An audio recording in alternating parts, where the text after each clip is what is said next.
네, 시청자 여러분 안녕하십니까. 조관으로 하루를 여는 신통방통의 윤태윤입니다. 이재명 경기지사의 대장동 특혜 의혹을 둘러싼 정치적 공방이 눈덩이처럼 커지고 있습니다.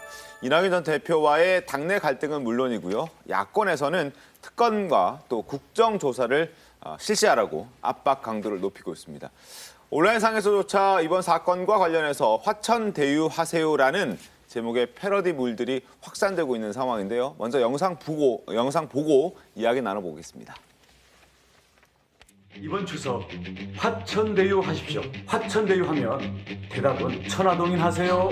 화천대유 천화동인 하세요. 예.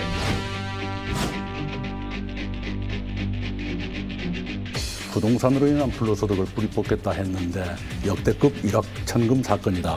서민들 피를 빠는 거머리떼들이 이재명 후보가 이런 식으로 대응하면 안 되죠. 상식적으로 납득하기 어려운 그런 어마어마한 그런 특혜가 있었다고 생각을 하고 있기 때문에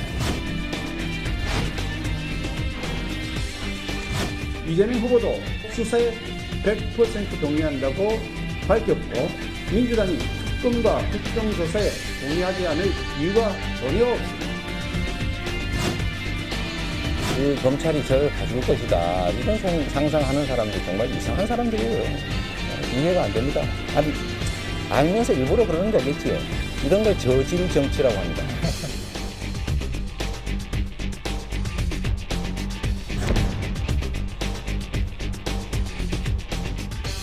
네, 특혜 의혹과 관련해서 신문 만나보겠습니다. 신문 보시죠. 동아일보입니다. 야권에서는 어제 김기현 원내대표가 기자회견하면서 얘기했습니다. 화천대유와 관련해서 특검하자, 지금 특검해야 된다라고 강력하게 주장하고 있는데 될지 안 될지는 잘 모르겠습니다, 솔직히. 그렇다고 해서 뭐 당장 된다고 하는 보장도 없기 때문에.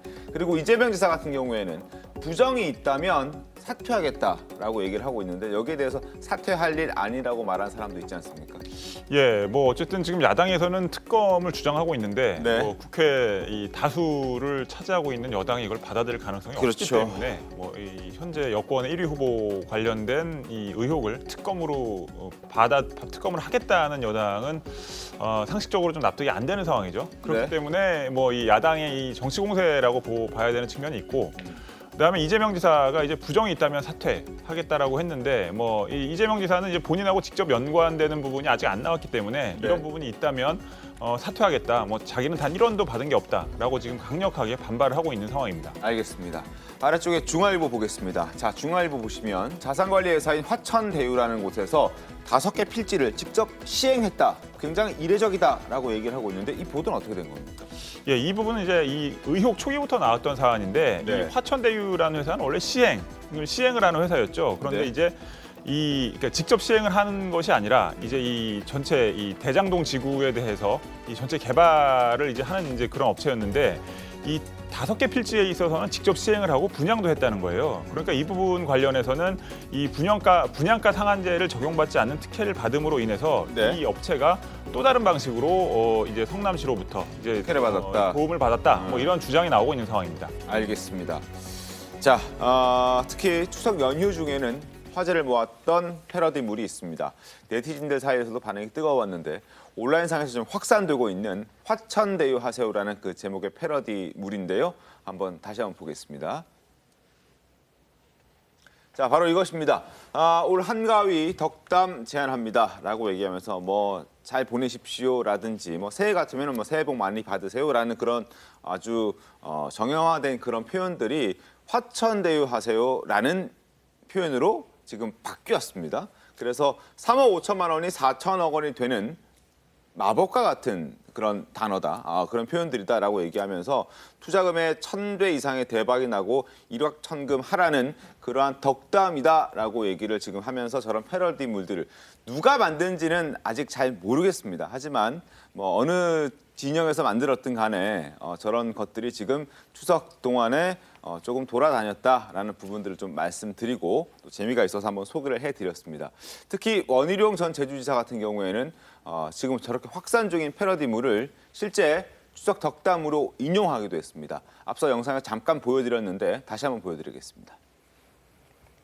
추석 잘 보내고 계신가요? 이번 추석 화천대유 하십시오. 투자금의 1000배 이상 대박이 나고 일확천금 하시라는 덕담입니다. 이거 절대 악담이 아닙니다. 덕담입니다. 화천대유 하면 대답은 천화동인 하세요. 이렇게 대답하시면 됩니다. 화천대유 천화동인 하세요. 네.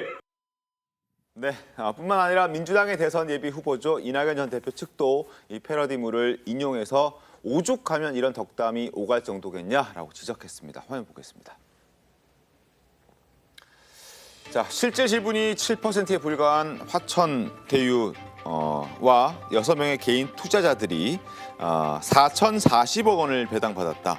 1,153배의 수익률을 기록했다. 오죽하면 국민들 사이에서 화천대유 하세요라는 한가위 덕담이 오갈 정도겠냐라고 정운현 이낙연 캠프 측 공보단장이 이러한 메시지를 페이스북에 올렸습니다.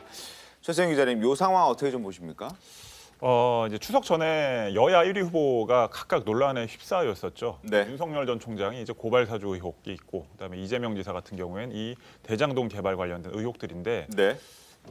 추석 연휴 기간 동안은 제가 보기에는 압도적으로 화천대유 관련된 네. 화제가 훨씬 많았던 것 같아요. 왜냐하면 네. 이제 고발 사주 의혹은 상대적으로 좀 더 빨리 이제 의혹이 불거진 다음에 언론에서 많이 소비가 된 상황이었고, 그다음에 좀 사건이 어떻게 보면 간단한데 일반인들이 보기에는 좀 복잡할 수 있는 사건이에요. 그렇죠. 그리고 이게 머릿속에 확 들어오게 어떤 문제가 심각하다 이런 느낌이 오는 사건이라기보다는 약간 이제 이 어떻게 고발을 사주를 해서 이게 누구한테 흘러가고 이 서류가 어떻게 됐고 이런 복잡한 사건이라서, 근데 이 화천대유 관련해서는 일반인들이 보기에는 굉장히 예민해하는 부동산 관련된 사안이잖아요. 네. 그리고 3.3억 5천만 원을 투자해서 모 시행사가 이제 모 업체가 4천억 원 이상의 어떤 이득을 가져갔다.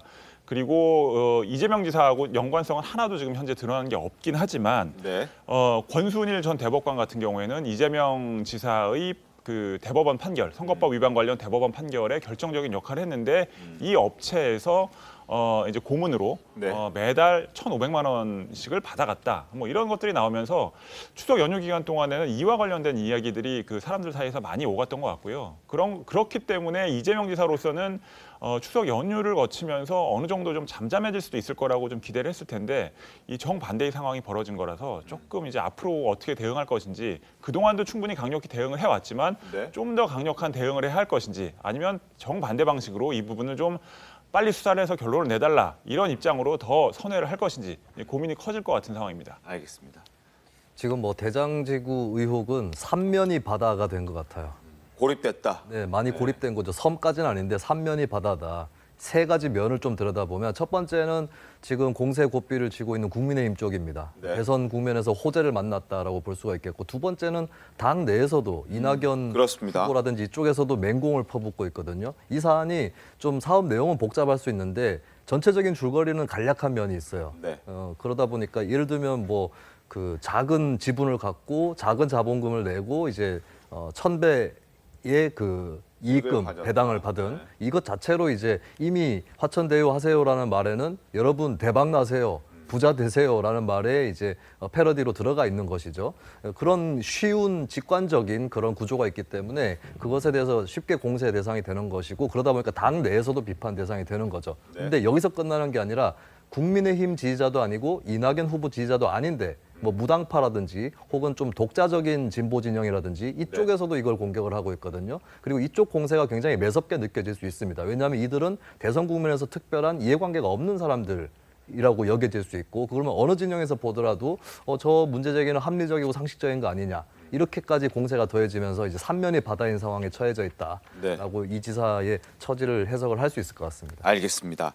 자, 그리고 이번 대장동 의혹으로 과거에 개봉했던 영화까지 재조명받고 있습니다. 어떤 영화길래 이렇게 주목받고 있는 건지 잠깐 보겠습니다. 60대 분당 신도시를 딱 만드니까 지금 어떻게 됐습니까? 네? 지금 어떻게 됐습니까? 지금은 천당 위에 분당 아닙니까? 우리 안남도 나중에 한번 보십시오. 전국에서 돈 사들고 덤벼드는 부자 동네. 무슨 동네요?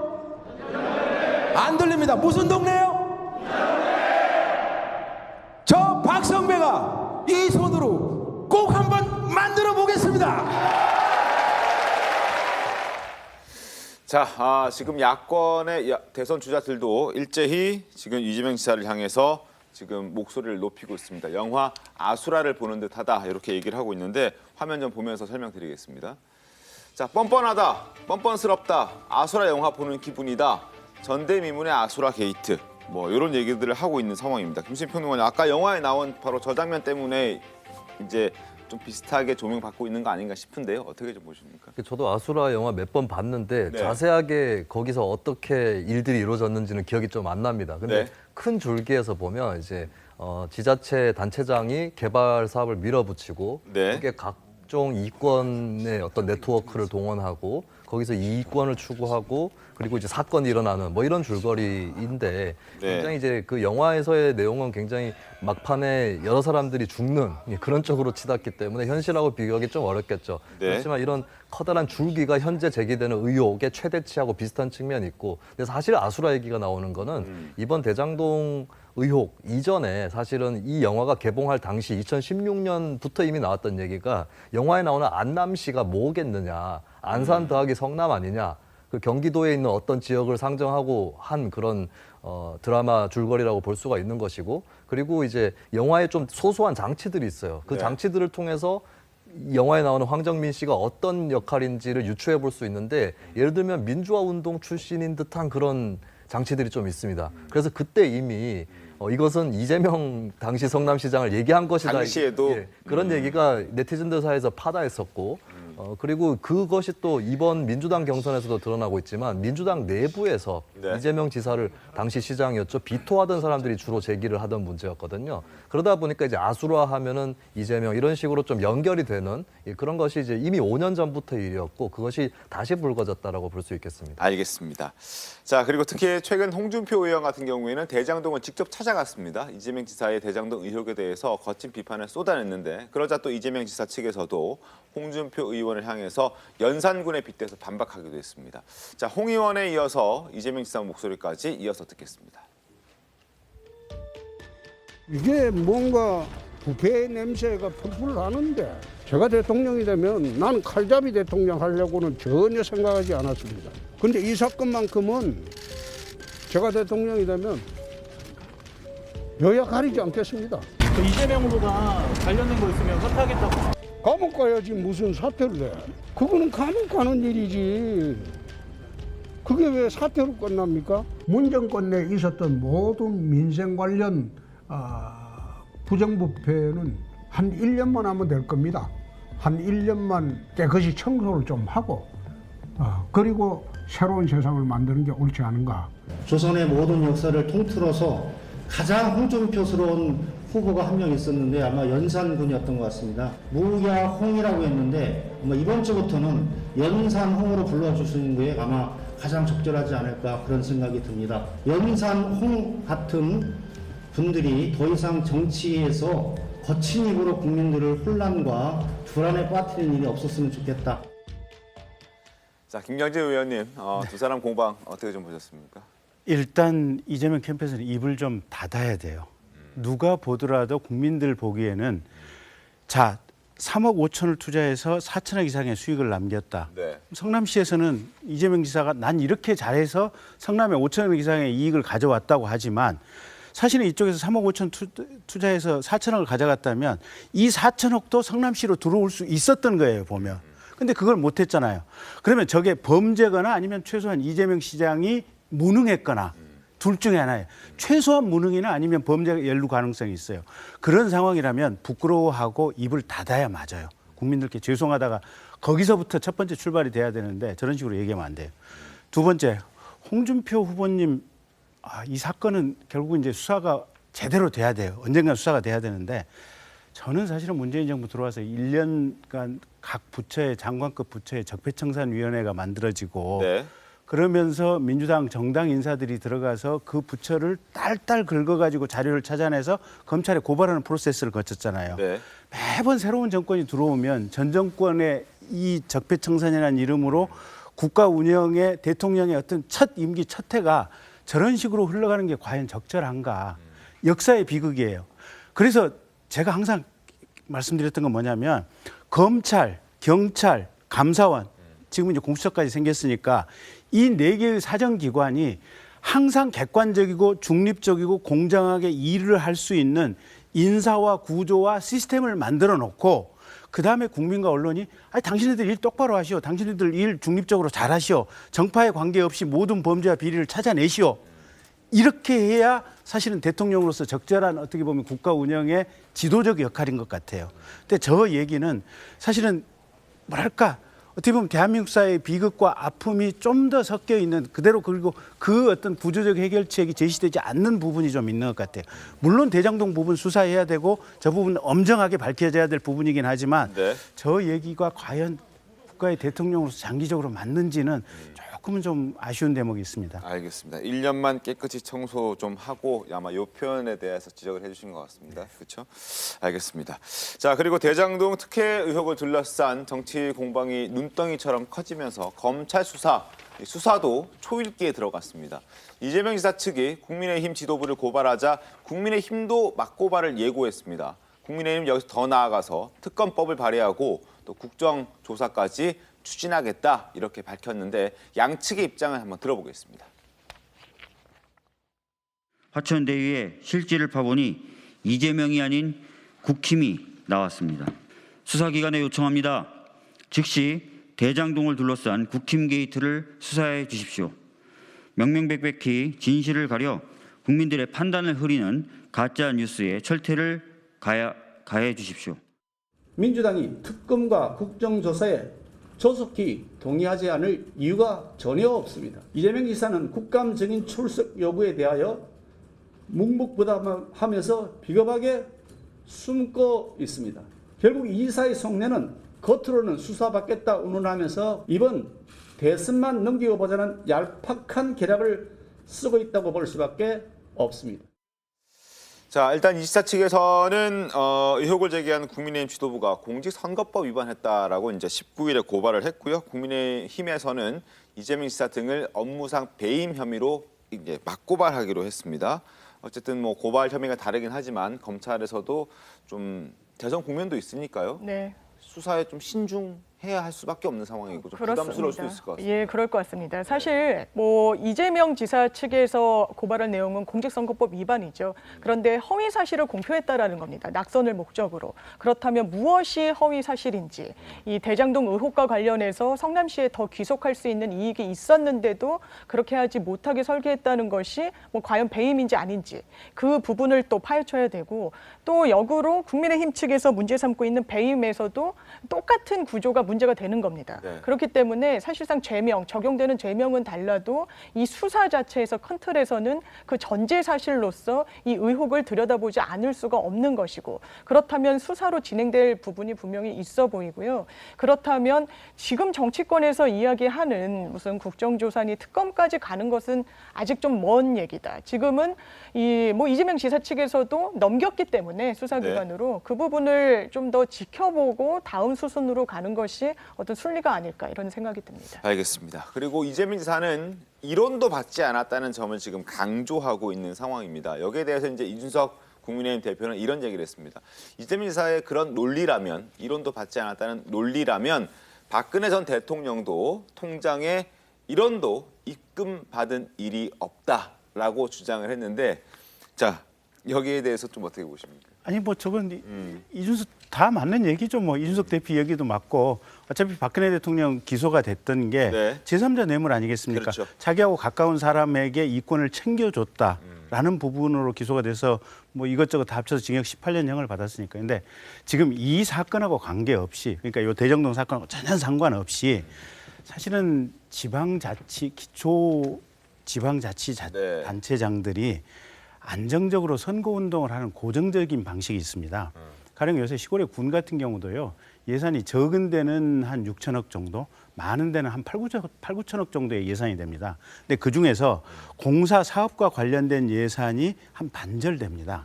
그러면 한 3천억에서 한 5천억 사이가 지금 공사 사업과 되는 예산들인데 군수가 됐든 누가 됐든 자기 가까운 사람으로 하여금 그 사업을 수주받도록 해줍니다. 그리고 나서 군수는 돈을 단 한 푼도 자기는 안 받습니다. 대신 자네 알제? 그 잔해 알제가 무슨 뜻이냐면 선거 때가 되면 이분은 그 낙찰받은 몇백억, 몇천억짜리 공사를 가지고 거기서 돈이 최소한 한 20, 30% 이상은 남을 거 아닙니까? 그 남은 돈 하면 적어도 몇십억이 많으면 몇백억 단위가 되거든요. 이 돈을 자기가 알아서 써가면서 미친 듯이 선거운동을 하고 다닙니다. 이게 돈 많은, 그러니까 돈 예산을 활용한 지방자치단체장들이 범죄에 연루 안 되면서 고전적으로 쓰는 어떤 선거운동 수법이다라고 얘기를 하고 있거든요. 네. 근데 어쨌든 이 사건 같은 경우는 사실은 저게 지금 화천대유라든지 천화동인 그 구성원 주주들에게 저렇게 많은 이 지분 이익이 갔고 설계를 잘했다고 한다면 성남으로 올 수 있었기 때문에 물론 이제 수사를 하면 밝혀질 부분이긴 하지만 그런 어떤 아까 말한 고전적인 방식의 어떻게 보면 시장 군수들의 선거운동의 느낌이나 냄새가 난다. 이런 느낌들을 국민이 갖고 있기 때문에 사실은 추석 때 뭐 화천대유 하세요, 뭐 천화동인 하십시오, 뭐 이런 얘기가 오고 간다는 거죠. 자, 뭐 고전적인 방식이 여전히 쓰이고 있을지는 아직 잘 모를 일이죠. 모를 일이고, 예, 뭐 김경진 의원께서 알고 계신 내용이 또 사실일 수도 있지만 또 확인되지 않은 부분도 있기 때문에 뭐 그런 부분까지 감안해서 좀 시청자 여러분께서도 들어주셨으면 좋겠습니다. 그리고 국민의힘은 또 특검과 국정조사 카드도 꺼내 들었는데 윤 전 총장도 진실 규명 작업이 필요하다는 입장을 분명히 했습니다. 하지만 이재명 지사는 특검 요구에 대해서는 안 받겠다라는 목소리를 명확하게 냈습니다. 두 사람의 목소리 이어서 듣겠습니다. 검찰, 법무부, 공수처, 뭐 감사원, 또 이것을 전부 총괄 지휘하는 청와대, 이것이 어떻게 작동되는지 좀 지켜볼 생각이고, 현 정부의 그 사정 기능이 돌아가는 것을 보면 다른 진영일 때는 가차없이 정말 의무 것도 만들어가면서라도 하면서도 또 이게 자기 진영일 때는 이런 사정 기능이 거기서 딱 스톱을 한단 말입니다. 민주당 후보라고 해서 만약에 여기에 대한 그 진상 규명을 제대로 안 한다고 하면은 국민들께서 아마 어떤 심판을 하지 않겠나. 이미 이제 수사를 100% 동의한다고 말씀드려서 이미 수사가 진행 중인데 특검인이 국정조사 하겠다는 건 정치 쟁점 만들어서 의심을 확대하고 의혹을 부풀리고 공격하겠다는 거 아니겠어요? 여러분 아시다시피 제가 검찰에 별로 인기가 안 좋습니다. 그런 검찰이 지금 저를 수사하고 있습니다. 제가 아마 먼지 털도 털리겠죠. 검찰이 저를 봐줄 것이다. 이런 상상하는 사람들 정말 이상한 사람들이에요. 이해가 안 됩니다. 아니 알면서 일부러 그러는 거겠지요. 이런 걸 저질 정치라고 합니다. 자, 일단 이 지사는 검찰 수도만 받아도 자신은 탈탈 털릴 것이니까 특검까지 가는 건 이거 정치 공세다라고 이제 절대 받지 않겠다라는 입장을 분명히 하는 모습 들으셨을 텐데 뭐 어떻게 좀 보셨습니까? 뭐 저 입장 자체는 충분히 피력할 수 있는 것 같아요. 그러니까 수사는 하라고 했고, 근데 그 방법이 특검이냐 했을 때는 특검은 굉장히 특수한 수사에 해당하기 때문에 그걸 굳이 찬성해야 될 이유는 없을 것이고, 그리고 어떻게 보면은 특검으로 간다고 해서 더 좋은 결과가 나온다는 보장이 역대 특검 사례들을 살펴보면은 오히려 즉 확률이 떨어집니다. 그러니까 검찰이 오히려 잘 수사할 수 있을 때 하는 것이 더 낫다, 이런 특검에 관련된 수뢰를 하는 그런 경우들도 있었고, 그리고 특검으로 가게 되면 국회에서 특검 법안을 통과를 시켜야 되는데 당장의 민주당 입장부터가 좀 난감한 것이 아직까지는 정식 대선 주자도 아니거든요. 그러면 이제 뭐 어떤 편을 들어줄 수도 없는 것이고, 그럼 특검의 어떤 조건이라든지 시기, 기간, 구성 이런 것들에 대해서 여러 가지로 난감한 처지에 또 빠질 수 있고, 또 이제 특검으로 가게 되면 이런 법안 통과를 포함해서 시간이 더 걸린단 말이죠. 그러면 굳이 이제 그 수사를 받을 수 있는 입장에서 특검으로 가자고 했을 때 혹시 시간 끌기용은 아닐까? 이런 의심을 받을 수도 있거든요. 그럼 현재 상황에서는 이 지사로서는 뭐 이 지사 아니라도 누구라도 수사는 오케이, 근데 특검까지 가는 거는 지나치다, 이런 주장을 하기 쉬울 것 같습니다. 그래서 이게 이 대목에서 정말 저는 대한민국 공직자의 마음 자세라고 하는 것이 과연 무엇이 중요한가. 근데 그런 것 같아요. 특검도 가령 이명박 대통령 당선 직후에 있었던 특검 있지 않습니까? 거기 우리 흔한 소리를 그냥 곰탕 한 그릇 먹고 그냥 사건 위야무야 덮었다가 결국은 십몇 년 지나서 이명박 대통령이 구속되는 결정적인 어떻게 보면 사건의 번복이 있었지 않습니까, 보면.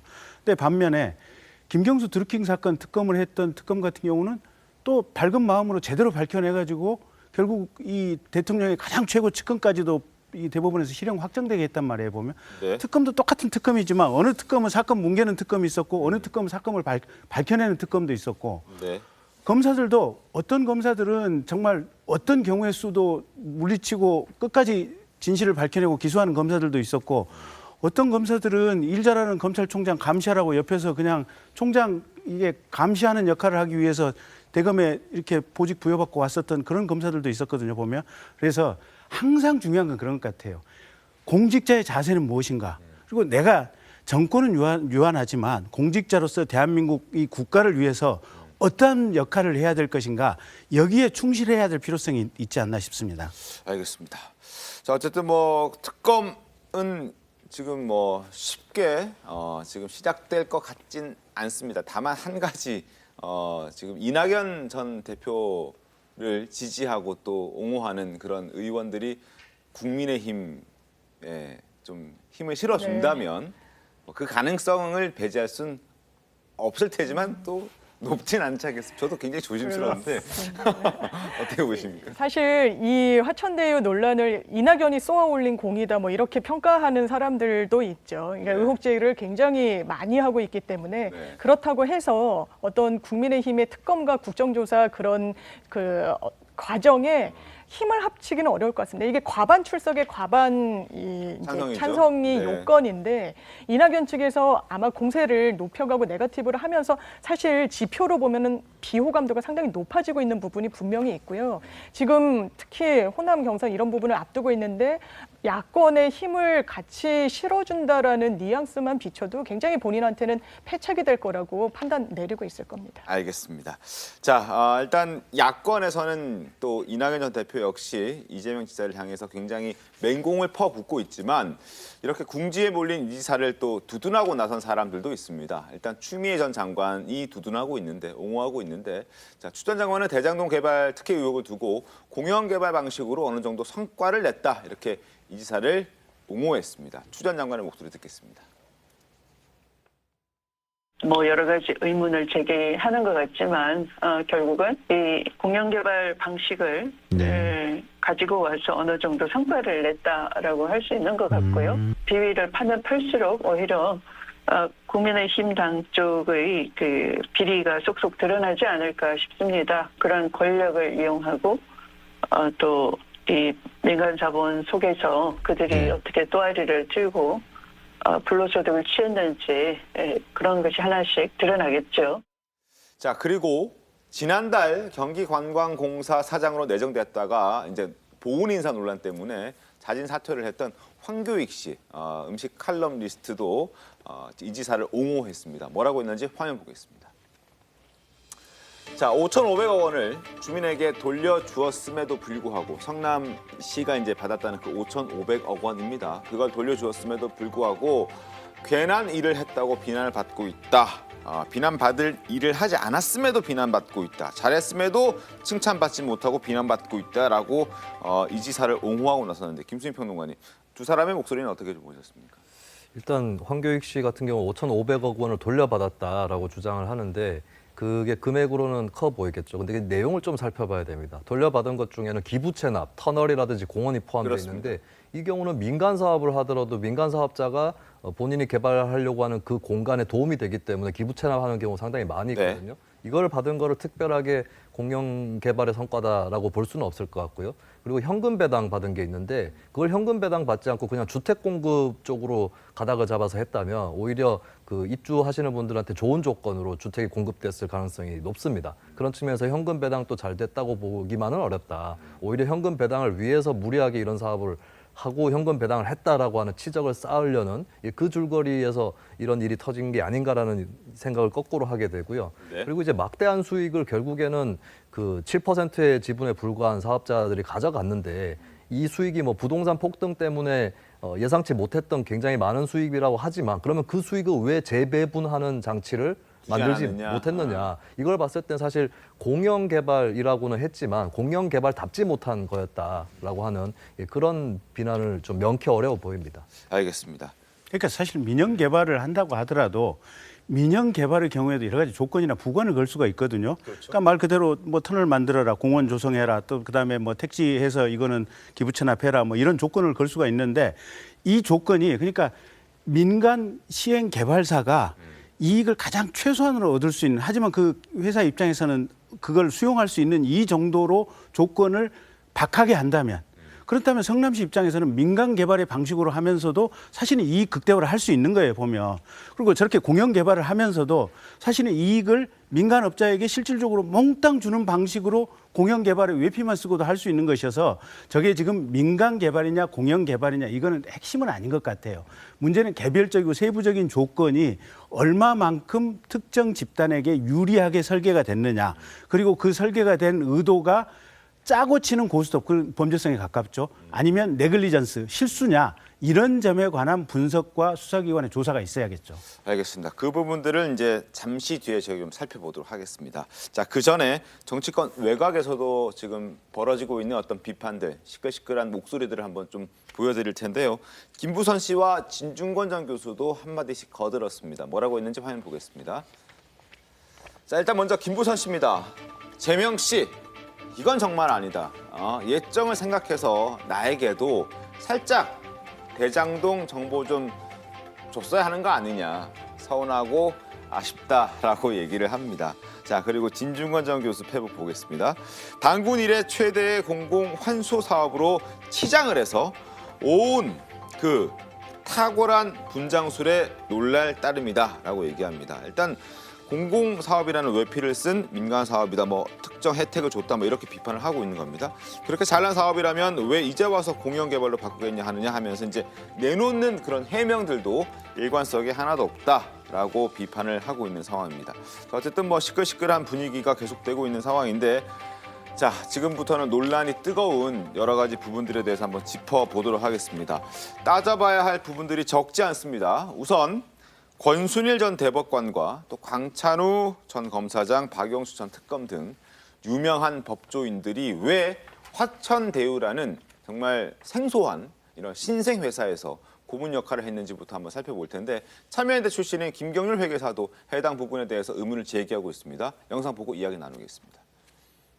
순일 대법관의 경우 이제 이재명 후보 과거 대법 판결에서 무죄 판결이 나온 데 있어서 이제 결정적 역할을 하였다는 이제 보도가 많이 나왔는데, 이분은 지금 이제 고문으로 근무한다는 게 이제 드러났고요. 고문을 한 것과의 어떤 링크, 실선은 지금 없는 거잖아요. 그렇죠. 그렇죠. 권순일 대법관이 고문으로 이제 가게 됐다라고 하는 것은 이 화천대유의 대주주라고 하는 그 A 씨가 법조 기자를 굉장히 오래 했다라고 합니다. 그 사람을 통해서 이렇게 고문으로 갔다라고 하고 있기 때문에 이 부분에 대해서 특별하게 더 이상 뭐 할 수 있는 말은 없는 것 같습니다. 권순일 대법관이 밝힌 고문 역할에 대한 해명을 놓고도 말들이 참 많습니다. 일단 권 전 대법관과 화천대유의 대표 이 사이에 말이 엇갈립니다. 화면 보면서 어떻게 엇갈리는지 보겠습니다. 일단 권 전 대법관 같은 경우에는 고문한 거는 맞지만 전화 자문 정도만 했고 사무실에 출근하지도 않았다라고 얘기를 합니다. 그런데 지금 이성문 대표 같은 경우에는 권 전 대법관이 굉장히 일을 열심히 했다.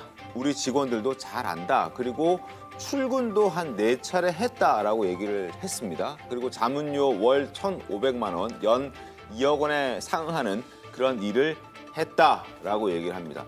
권 전 대법관은 별로 한 거 없다. 대표는 열심히 했다. 잘한 일이다. 우리 직원들도 다 알고 있다라고 얘기를 하고 있는 상황인데, 이렇게 말이 다른 이유가 좀 있겠죠, 아무래도. 그렇죠. 일단 뭐 본인은 사무실에 출근하지 않았다고 하는데 이성문 이제 화천대유 대표는 인터뷰에서 한 4-5번 출근했다라고 얘기를 했고요. 그다음에 뭐 열심히 뭐 전화 잡음만 했다고 해서 일을 열심히 안 했다라고 단정할 수는 없겠지만, 상식적으로는 좀 사무실에도 좀 자주 나가고 해야지 좀 일을 열심히 했구나라고 좀 느낄 수 있을 텐데, 권순일 전 대법관은 전화 자문 정도만 했다고 하는 상황이고, 근데 이제 이성문 대표는 권 전 대법관이 일을 열심히 한 건 우리 직원들도 잘 안다. 이 말에서는 마치 사무실에 되게 자주 나와서 여러 가지 직원들과 소통을 한 것 같은 뉘앙스를 준단 말이에요. 그러니까 이것 자체가 두 사람들의 어떤 얘기의 어떤 맥락이 크게 충돌하고 있는 부분이라고 봐야 될 것 같고, 자, 그리고 자문료 월 1,500만 원. 이 액수가 이제 법조계 뭐 여기 김경진 의원님도 계시지만 대법관을 하고 나오신 분이라고 하더라도 이 대기업에 가더라도 월 1,000만 원 이상 받기가 쉽지는 않다고 하더라고요. 그러니까 이제 굉장히 이례적으로 많은 액수를 받은 것도 맞고, 그다음에 지금 이 화천대유의 실소유주, 그러니까 이 김모 이제 전 법조 기자 출신인 분, 이분을 통해서 아마 권순일 전 대법관이 어떻게 보면 이 화천대유라는 곳에 들어가게 됐을 텐데. 이 제가 권순일 전 대법관이었다면 이 법조 기자 하던 아는 사람이 뭐 굉장히 친했을 수도 있죠. 그 사람이 갑자기 나 건설 기획하는 부동산 관련 회사를 크게 할 건데 여기에 좀 와서 고문으로 좀 재직해 주십시오라고 하면 저는 불안해서라도 못 갈 것 같거든요. 이게 어떤 회사인 줄 알고 아무리 본인하고 친하다고 해도 경험도 일천한 사람이 갑자기 그 법조 기자를 하다가 부동산 관련 개발 회사를 차리겠다고 하는데 거기에 이름을 올리고 거기에서 월 1,500만 원을 받았다. 그러면 이제 상식적으로는 권순일 전 대법관이 뭔가 이 법조 기자 뒤에 어떤 믿을 만한 또 누군가가 있구나라는 어떤 확신을 갖지 않으면 이런 식으로 그 사회적으로 또 본인의 지위 또한 굉장한 자산인데 그걸 감수하면서까지 저렇게 고문으로 거액을 받을 수 있었을까, 이런 의문이 든다는 것입니다. 그렇습니다. 자, 여러 가지 의문들이 상당히 많습니다. 그래서 김재원 국민의힘 최고위원은 어제 페이스북에 이런 글을 올렸습니다. 자, 위법성이 있어 보인다라고 얘기를 하거든요. 월 1,500만 원이면 극히 이례적인 고문료라고 할 것이다. 그리고 판사 시절 자신의 판결과 관련된 사후 수뢰죄로 의심받아 마땅하다라는 이야기까지 합니다. 자, 사후 수뢰죄. 좀 어려운 단어이기도 한데 좀 쉽게 좀 설명 좀 해주실까요? 그러니까 공무원 재직 중에 이 나쁜 일을 한 거예요. 그리고 나서 돈은 그 공무원이 끝나고 나서 퇴직하고 나서 받았다. 이게 이제 사후 수뢰죄인데 일단 뭐 대법관까지 대신하셨던 분이 과연 저랬을까라는 생각은 들지만 분명한 거는 지금 이재명 시장의 그 선거법 위반 관련된 사건을 이게 평의에 참여를 한 건 맞거든요, 보면. 그래서 그런 부분과 관련해서 어쨌든 오해의 소지는 분명히 있을 수 있습니다. 그다음에 두 번째, 1,500만 원이라는 돈이 적지는 않는데 이게 과연 저분이 무슨 일을 하셨을까? 그러니까 뭐 사무실 뭐 몇 번 출근도 하고 뭐 자문도 했다 그러는데 실은 제가 그냥 검찰에서 통화 내역 조회 몇 번 해보면 이게 법률 자문했다면 전화 통화 10분 이상은 할 거 아닙니까? 과연 1, 2분 통화한 거 말고 이 화천대유 관계자들하고 5분이나 10분 이상 전화 통화한 게 몇 건이나 있을까? 그다음에 기지국 위치 조회 해보면 과연 저 권순일 변호사님께서 저 화천대유 사무실에 과연 한 번이라도 근처에 지나간 일이 있을까? 아마 쉽게 확인될 부분이다라는 생각은 들고요. 제가 볼 때는 그냥 이게 느낌적 느낌으로 본다면, 분석을 해본다면 법원 대법관 출신, 그다음에 굉장히 유명한 지금 특검, 박영수 특검도 들어있지 않습니까, 보면. 그다음에 전직 검사장 했던 분, 또 골고루 섞기 위해서 야당 출신 무슨 원내대표를 하셨던 분, 뭐 또 야당 이게 이제 골고루 섞기 위한 목적인지는 모르겠습니다. 뭐 정확히 이래서 했다는 건 맞는데. 그래서 뭐 고문단이라든지 자문계약도 굉장히 포트폴리오를 잘 했어요, 보면. 그래서 실제로 과연 무슨 일을 하셨을까?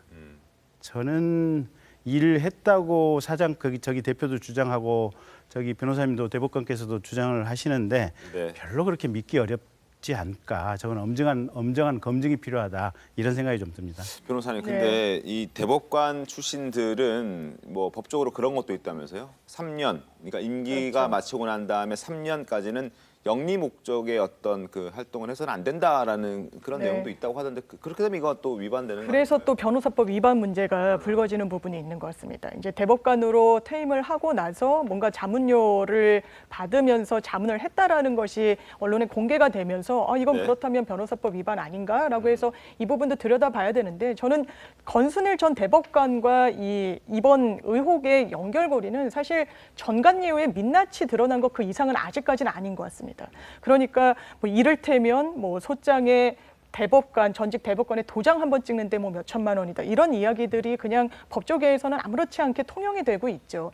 이런 게 정관예우의 사실상 현실인 것인데 이 사건을 계기로 드러난 부분이 있으면 이 이런 정관예우는 사실 뭐 바로 잡혀야 되는 부분이 있고, 그리고 전직 지금 상호술래죄 관련해서 의혹 제기가 나오는 건 예전에 무죄 판결을 한 부분과 관련해서 사실상 봐주기 위한 거 아니었냐, 그리고 나중에 이런 자문료 형식의 이득을 취한 거 아닌가라는 의혹인데, 전 굉장히 좀 나쁜 질이 낮은 정치 공세라는 생각이 듭니다. 무죄 판결을 받았던 가장 큰 이유는 그게 TV 토론회에서 굉장히 즉흥적으로 즉문즉답을 하는 과정 중에 다소 과장된 언행이 있었다는 부분에 대해서 형사적으로 처벌하는 게 온당한가에 대한 문제 제기였기 때문에, 그 부분을 갖고 법리적으로 해석을 내린 부분에 대해서 나중에 봐주기 위해서 이런 판결을 내렸다라고 하는 것은 김재원 현직 최고위원께서 본인도 법조인 출신인데 너무 과도한 정치 공세로 이 부분을 가져간다 생각합니다. 알겠습니다. 자, 그리고 김수민 평론가님, 지금 일단 그 대표가 화천대유의 대표가 밝힌 것에 따르면 이 권순일 전 대법관 같은 경우에 여기 고문으로 이제 영입이 돼서 했던 일이 지금 대장동의 북측 송전탑 지하화 문제를 해결하기 위해서 이제 영입을 했다라고 얘기를 하는데, 이 문제가 그렇게 큰 문제입니까? 전 대법관까지 고문으로 영입을 할 정도의 큰 문제라고 생각하시는지 여쭤보고 네, 싶습니다. 저도 사실 송전탑 관련 활동을 해봐서 아는데 네. 굉장히 이제 민원들이 많이 들어오고 하는 그런 문제기는 하죠. 이런 글쎄요, 도시 지역 같은 경우는 보통 이제 송전탑 관련해서 갈등 있는 지역들이 농어촌 지역이 많습니다. 왜냐하면 아무래도 당국에서는 농어촌 지역의 인구 밀도가 낮기 때문에 조금 더 만만하게 보는 측면이 있고, 그래서 격렬하게 뭐 밀양이나 청도 이런 데서 막 송전탑에 대해서 반대하는 투쟁들이 일어났었거든요. 네. 도시 지역으로 가면은 주민들도 밀집도가 높고 해서 네. 지하화를 하는 경향이 좀 더 강합니다. 그래서 이런 문제는 물론 굉장히 이제 민과의 갈등 소지가 있는 거라서 주의를 기울여서 해야 될 사업인 건 맞는데, 근데 권순일 전 대법관의 어떤 전문 영역이라든지 이런 것들하고 겹치는 부분일까라고 하는 측면에서 어떻게 보면은 판사를 오래 재직하셨던 분보다는 일찌감치 변호사를 오랫동안 하셨던 분이 더 적격일 수도 있는 그런 문제고, 굳이 이제 권순일 전 대법관이 할 이유가 있을까, 여기에 대해서는 저도 의문이 있습니다. 그러니까 이게 뭐 아까 장 변호사께서도 말씀하셨지만 뭐 어떤 연결고리, 커넥션 이쪽으로 직결되는 그런 근거는 아니겠지만 어쨌든 왜 하필 권순일이었을까, 이 의문이 제기되는 그럴 만한 주제인 건 맞는 것 같습니다. 그러니까 이게 대법관까지 하셨던 분들이 이게 지중화 관련해 가지고 무슨 이게 이 각각의 건물주들 땅 밑으로 지나가려면 동의해야 되니까 그 뭐 만나서 동의하는 그런 절차를 하셨을까요? 저는 모르겠습니다. 그러면 한전과 관련해 가지고 차라리 무슨 지중화 관련된 사업비 예산을 한전에서 책정하도록 했다라고 한다면, 사실은 지난번에 그 윤갑근 충북도당위원장 변호사가 무슨 자문계약 명목으로 해서 무슨 대출하고 사업한다고 했는데 그거 구속됐었거든요, 보면. 그래서 저 부분도 법리적으로 좀 세밀하게 따져봐야 될 좀 부분이 있는 것 같아요, 보면. 알겠습니다. 뭐 사후수뢰죄, 뭐 변호사법 위반죄, 뭐 여러 가지 뭐 이런 법들이 이제 나오기 시작하는데, 어쨌든 여러 가지 의혹들이 있습니다. 의문의 그 퀘스천 마크가 사라지지 않는 부분들이 있어서 앞으로 계속 논란은 좀 될 것 같고, 그리고 4천억 원대의 천문학적인 배당금을 가져간 이 투자자 7명에 대해서도 많은 의혹들이 있습니다. 이 투자자들에게 특혜는 없었는지가 이제 확인이 돼야 할 그런 대목인데, 영상 보고 또 이야기 이어가겠습니다. 천화동인 1호부터 7호까지의 실제적인 주인이 누구냐? 1호는 K 기자인 거고 2호부터 6호까지는 누구냐? 이분들이 이제 심지어는 800만 원 투자하고 100억을 가져갔는데요. 이분들을 밝혀내는 게, 이분들 명단 성남도시개발공사 성남시는 가지고 있어야 됩니다. 특정 7인에 4천억을 몰아주는 특혜성 배당이 있었는지 자료 제출을 요구하고 있지만 아직까지 전혀 제출받지 못하고 있습니다. 충분히 공공이 추진할 수 있는 사업을 어떻게 7인을 끼어들여서 11만 %의 막대한 수익을 가져다주는 돈벼락잔치로 만들었는지에 대한 절차적 규명이 우선이라고 생각을 합니다. 자, 투자자 7명, 이 7명이 지금 배당을 가져간 게 수백억, 수천억 원입니다. 아, 정말 굉장히 많은 돈을 받아갔는데, 투자자 7명의 전원의 명단이 확인됐다고 합니다. 이거 확인됐습니까? 네, 뭐 언론들이 이제 확인을 했는데, 네, 어떤 사람들이 있습니까? 그러니까 저희가 뭐 실명을 얘기할 수는 없지만 네. 실소유주라고 알려진 언론인 출신, 아까 말씀드린 법조기자 출신 김모 씨, 네. 이분이 이제 1호 주주였고요. 네.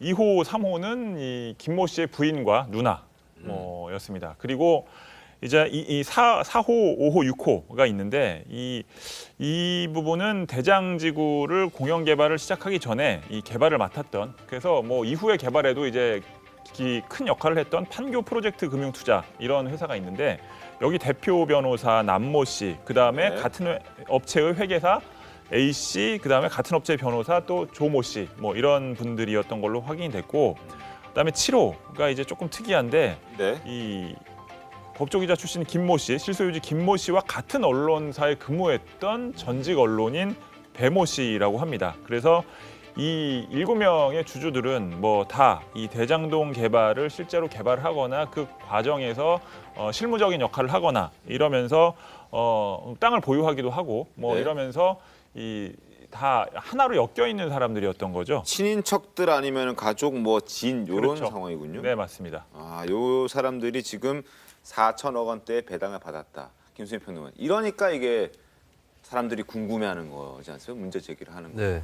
이 부분에 대해서 어떻게 보십니까? 이들의 실명이 뭐 다 드러나지는 않았지만 대충 어떠한 일을 했었던 사람들이고 또 그들 간의 관계가 어떤 건지가 드러난 거잖아요. 이 면면을 보면은 이 정도 사업을 굉장히 능숙하게 할 수 있는 천하의 고수들이 모였다기보다는 원래부터 알고 지내던 사람들이 이제 인맥을 통해서 형성한 그런 자본이었다라고 하는 게 드러나는 거죠. 그런 의미에서 조금 더 수상적음이 더 커질 수 있다라고 보여지고, 그리고 특히 주목되는 부분은 이제 이미 알려졌었던 전직 언론인이라든지 그 동료라든지 이쪽보다는 원래부터 이제 그러니까 천화동인 4 내지 6호에 해당하는 그 전부터 이 개발에 뛰어들었다고 하는 사람들이 그대로 여기에 또 있었다라고 이 부분은 저는 주목을 더 할 필요가 있을 것 같아요. 그러면 이제 이 지사가 얘기했던 공영개발이라고 하는 그런 사업 방식의 변화에도 불구하고 계속해서 여기 판에 남아서 뛰어들 수 있었던 이것은 왜일까? 이 부분을 좀 규명을 해볼 필요가 있을 것 같습니다. 그래서 이제 뭐 외피 이런 얘기들이 나오는 것 아닌가 싶습니다. 저는 뭐 이 지사와의 연관성은 별도로 하더라도 근본적으로 이게 소수의 7, 8명의 개인 이런 사람들한테 이익이 돌아갔다는 것 자체가 이게 상당히 심각한 문제라고 볼 수밖에 전문가도 없는 아닌 것이죠. 비전문가도 그렇기도 하고 그다음에 이것들이 만약에 이제 사실 이 공개 입찰을 할 때 이 자산관리 쪽 회사는 이제 화천대유밖에 없었지만 이제 금융권들이 컨소시엄을 구성해서 들어온 적도 있었잖아요. 그래서 그 업체들은 그 컨소시엄들은 탈락을 했는데 만약에 그 컨소시엄들이 이제 만약에 이 개발을 맡았다. 그러면 사실은 다 뭐 주식회사이거나 또 주주가 있는 회사이거나 뭐 유한회사라고 하더라도 여러 사람들이 공동으로 소유하고 있는 회사들이지 않겠습니까? 그러니까 그런 식으로 어떻게 보면 사회화가 된 그런 기업들이, 그러니까 여러 명의 주주를, 그러니까 수많은 주주들이 함께 그 회사를 소유하고 있는 그런 기업들이 이 개발에 참여해서 그 이득을 나눠 갖고 그 이득을 또다시 주주들이 나눠 갖는 이런 것이 사실은 정상적인 자본주의의 프로세스라고 봐야 되는데, 이것은 근본적으로 굉장히 적은 10명도 채 안 되는 사람들이 수천억의 이익을 나눠 가졌단 말이에요. 이것을 총괄적으로 감독하고 뭔가 이렇게 문제가 있다면 바꿔야 할 최소한 그런 책임을 갖고 있는 것이 당시 성남시장인 이재명 지사였는데, 그런 부분부터가 문제라는 것이죠. 그러니까 이런 식의 개발은 제가 보기에는 일반 국민들 상식으로는 도저히 납득할 수가 없는 부분이고, 지금 뭐 아까 김경진 의원께서 뭐 여러 지자체에서 특히 기초자치단체 같은 데서 이런 식의 개발이 좀 있을 수 있다라고 말씀하셨지만, 이런 식으로 대규모의 개발이 있지는 않는 걸로 저도 알고 있거든요. 저도 뭐 이제 기초단체장을 했던 정치인들을 좀 알고 있어서 들은 얘기인데, 이런 식의 어떤 수천억 원대, 뭐 1조 원대가 넘어가는 거잖아요. 이런 업체의 어떤 사업에 있어서 저 수천억의 이득을 7, 8명이 나눠 갖는다? 이거 자체가 근본적으로 굉장히 비상식적인 일이라는 겁니다. 자, 그리고 이제 이렇게 큰 규모의 조 단위가 넘어가는 이 규모의 사업자를 선정하는 과정도 굉장히 좀 깨름칙한 측면이 있다는 지적도 있습니다. 그러니까 우선 사업 선정 대상자를 이제 선정하는 과정에서 하루 만에 뭐 결정이 났다, 뭐 이런 문제들도 좀 있는데 이 부분은 이제 잠시 뒤에 좀 살펴보겠고, 그리고 신생업체인 화천대유라는 회사가 어떻게 1조 원대 개발 사업에 참여해서 막대한 수익을 얻을 수 있었을까? 바로 이게 이제 사실은 대장동 개발 특혜 의혹의 시작입니다. 야권에서는 그 의혹을 풀 수 있는 키맨으로 한 사람을 지목하고 있는데 영상으로 확인해 보겠습니다. 이재명 당시 성남시장, 유 당시 성남도시개발공사 사장 직무대리 김 전 기자를 업무상 배임에 의한 특가법 위반 혐의로 고발할 예정입니다. 이들 3인방은 3억 5천만 원 투자로 4천억 원, 무려 11만 %가 넘는 엄청난 수익을 올린 당사자 또는 그 악마적 기획의 중심에 있다는 의혹을 받고 있습니다.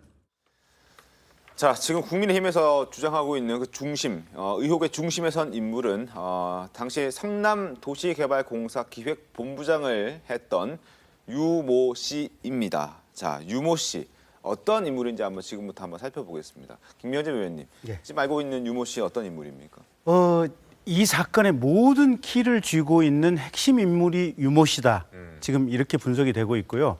이분은 원래 성악을 전공했다 그래요, 대학에서. 유동규 씨라고 지금 이름을 얘기해도 될 것 같습니다. 예, 유동규 씨 같은 경우는 대학에서 성악을 전공을 했고, 그다음에 그 성남시에 살면서 2008년도 무렵에 한 아파트에 리모델링 추진 위원장을 하다가 2009년도에 이제 2010년도에 지방자치 선거가 있었지 않습니까?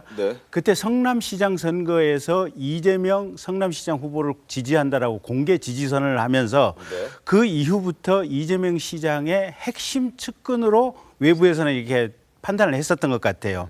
그래서 이재명 시장이 당선된 이후에 성남시설관리공사라고 성남시 시설관리공사라고 있는데 이 시설관리공사의 기획본부장을 하다가 2014년 무렵에 성남시 도시개발공사가 만들어집니다. 원래 도시개발공사가 있지는 않았고요. 그래서 원래 이제 대장지구는 지금 LH에서 개발하느냐, 뭐 경기도 도시개발공사에서 뭐 이런 얘기가 있었는데 어쨌든 2014년도에 성남시 도시개발공사가 만들어지면서 만들어지고 나서 몇 달 있다가 이분이 성남시 도시개발공사의 기획본부장으로 갔었는데 그때 당시는 성남시 도시개발공사 사장 자리 자체가 공석이었고 그래서 실질적으로 모든 의사결정을 이분이 다 했다는 겁니다. 대리 역할을 했다. 네. 근데 이제 문제가 되는 것은 몇몇 언론에 지금 어제부터 나온 얘기인데 이 수익 배분 그러니까 우선주에 성남시가 1,800을 우선으로 가져가고 나머지 우선주가 얼마 금액을 이렇게 배당 받아가고 남은 돈이 있을 때 이거를 어떻게 할 것이냐에 재배분하는 거에 대해서 당시 도시개발공사의 실무진들하고 이 유동규 씨 사이에 의견 차이가 굉장히 극심했다. 심지어는 이게 회의 장소에서 고성이 오갔고 그래서 나중에 유동규 씨가 이 실무진 자체를 아예 팀을 바꿔버렸다. 그리고 나서 이 현재 이익 배분 구조가 유동규 씨 뜻대로 만들어졌다라고 하는 몇 개 언론사의 그와 같은 취지의 보도가 있었습니다. 그래서 이 지금 대장동과 관련된 설계가 어떻게 된 것인지 이 부분은 유동규 씨가 굉장히 핵심인데 사실은 이거 검찰이든 경찰이든 수사기관이 수사 의지가 있다면 지금 이분 빨리 체포해서 이분 조사해야 됩니다. 그런데 언론 보도에 의하면 이 부분을 확인받기 위해서 유동규 씨에게 전화를 했더니 기존의 전화번호는 바뀌어 있고 더 이상 전화 통화가 안 되더라.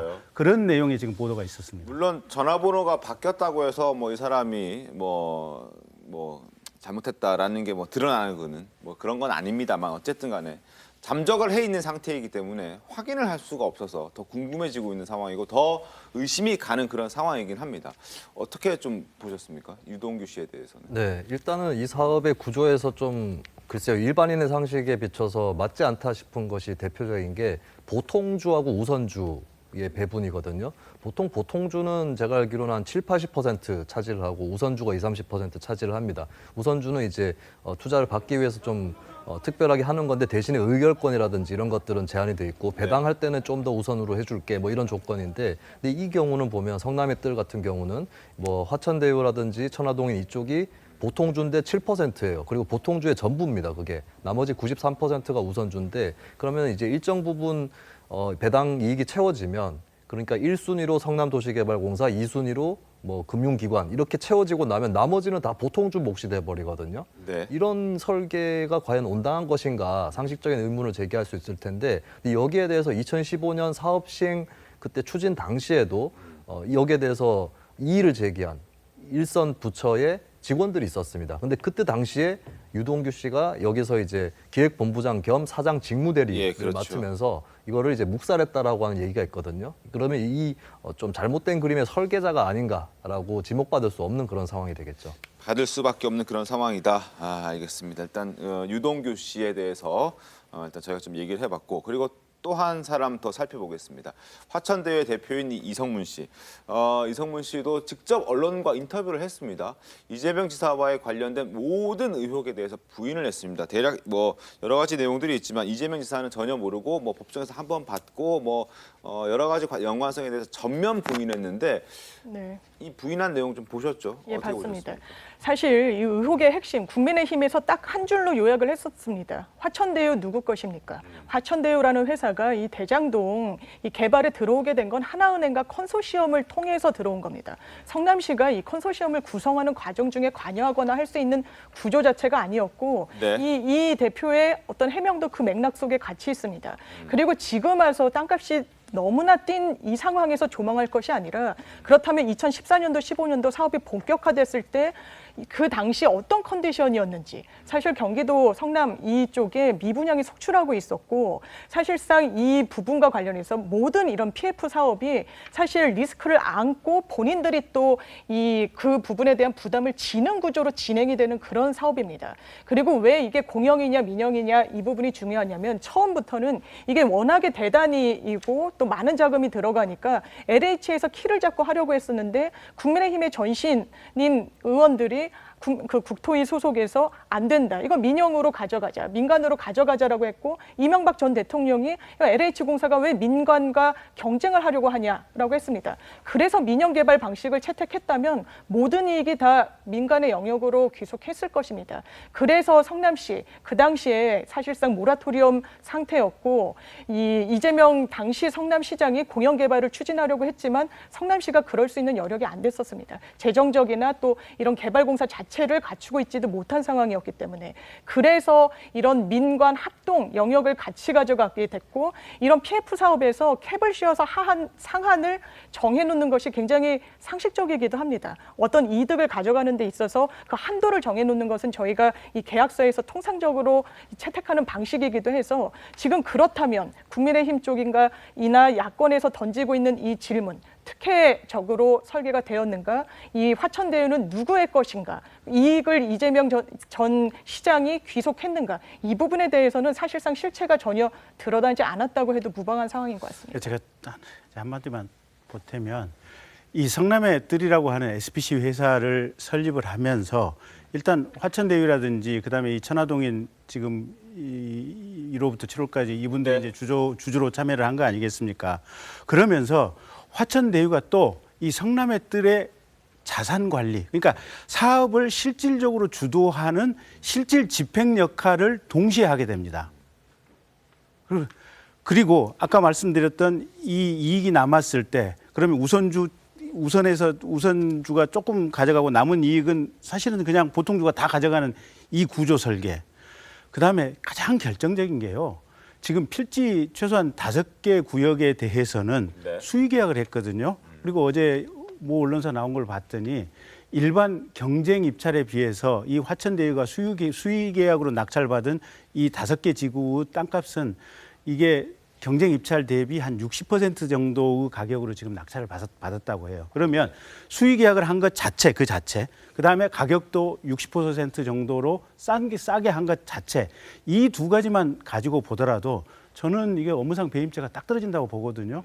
이런 상황에서 검찰이나 수사기관이 신속하게 수사를 안 들어간다. 이건 사실은 이해할 수가 없는 부분입니다. 그래서 지금부터는 수사기관이 어떻게 수사를 하느냐, 얼마만큼 신속하게 유동규 씨를 체포해서 이 제도 설계 과정, 그다음에 이 부동산 수의 계약하는 과정들 이런 부분들에 대해서 수사를 하는지를 우리가 언론이나 국민들이 눈 부릅뜨고 지금 감시를 해야 될 상황이 아닌가 이렇게 봅니다.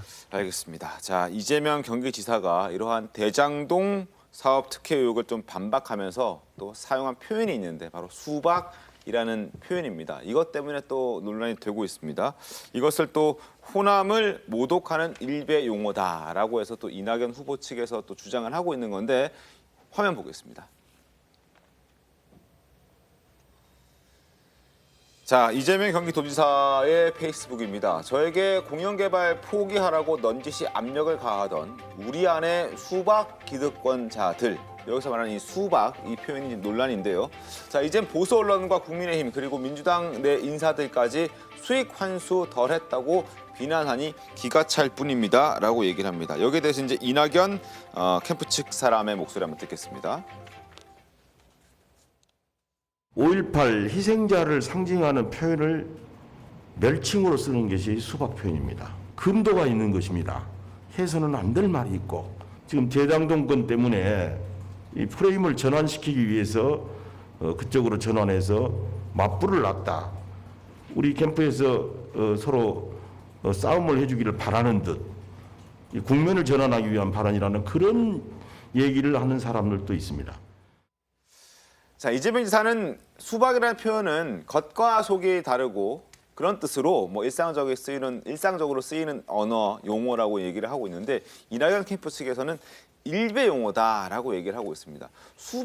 김수현 평론가, 수박이란 단어가 실제 일베에서 그렇게 쓰이는 겁니까? 저도 처음 알아가지고 여쭤보는 겁니다. 저도 개인적으로는 처음 알았습니다. 네. 그러니까 아마 그 얘기를 듣는 순간 어떤 이유에서 쓰는지는 좀 짐작이 되더라고요. 네. 무등산 수박 뭐 이런 게 아니었나 싶은데. 네. 근데 그러면 그런 같은 단어를 쓴다고 해서 일간 베스트에서 쓰는 용어랑 같은 뜻으로 쓰는 거냐? 이 부분은 다른 문제가 되겠죠. 예를 들면 어떤 분이 저한테 홍어처럼 톡 쏘는 맛이 있는 평론가다 이런 평가를 하셨거든요.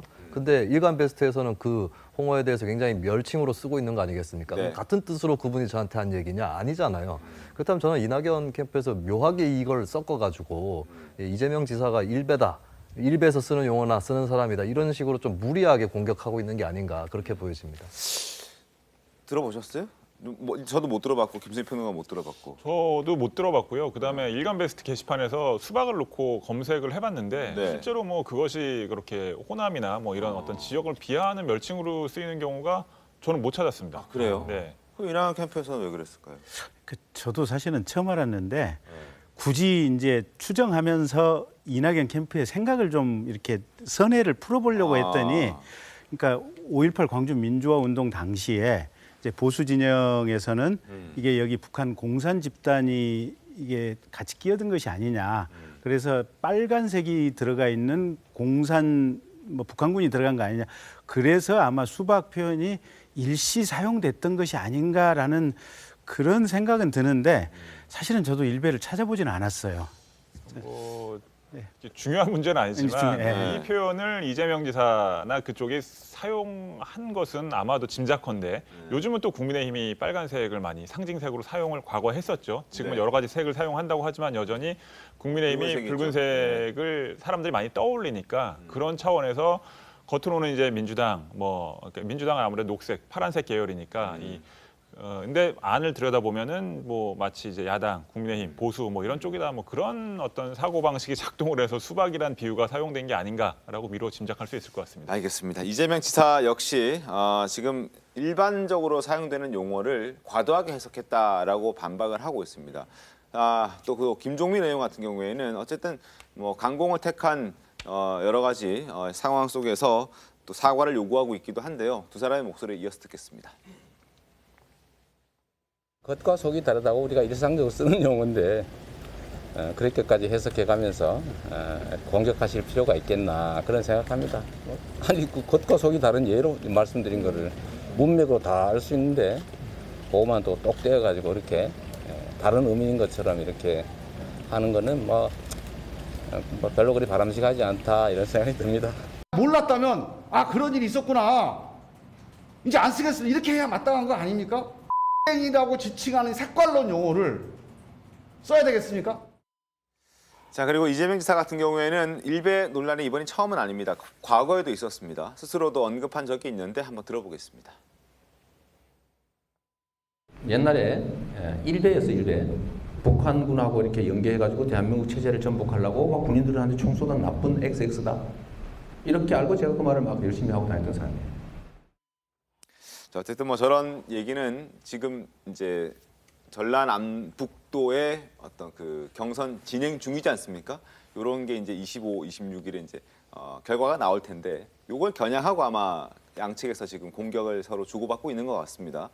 그래서 이제 좀 전망을 좀 해볼 텐데 저 발언, 수박 의혹, 저 논란의 설전이 영향을 어느 정도 주겠습니까? 사실 영향은 미비할 거라고 생각하고 지금 수박이라는 용어를 그러니까 민주당 전당대회 같은 걸 치러보다 보면 유튜브에 실시간으로 수박이라는 용어가 상당히 많이 노출이 됩니다. 그래요? 예. 그래서 제가 이 민주당 보좌관 분한테 이걸 어떤 맥락에서 누가 왜 쓰는 거냐고 물어봤더니 이게 일배 용어는 아닌 것 같고 다만 호남을 비하하는 어떤 멸칭으로 쓰는 것은 뭐 맞는 것 같다라고 이야기를 들은 적이 있어서 뭔가 이 수박 논란을 그래서 이낙연 전 대표 측에서 제기한 부분은 있는 것 같은데 그렇다고 해서 일배 용어라거나 아니면 이재명 지사가 그것을 뭐 일배의 맥락에서 사용을 했다거나 이렇게까지 공격을 하는 건 굉장히 나아간 것이어서 논란은 아마 오늘 정도로 마무리 짓지 않을까 생각합니다. 알겠습니다. 더 이상 저도 수박 얘기 안 하겠습니다. 자, 오늘 말씀 여기까지 듣고요. 오늘 준비한 신통방통 여기까지입니다. 내일 더 신통하게 돌아오겠습니다. 고맙습니다.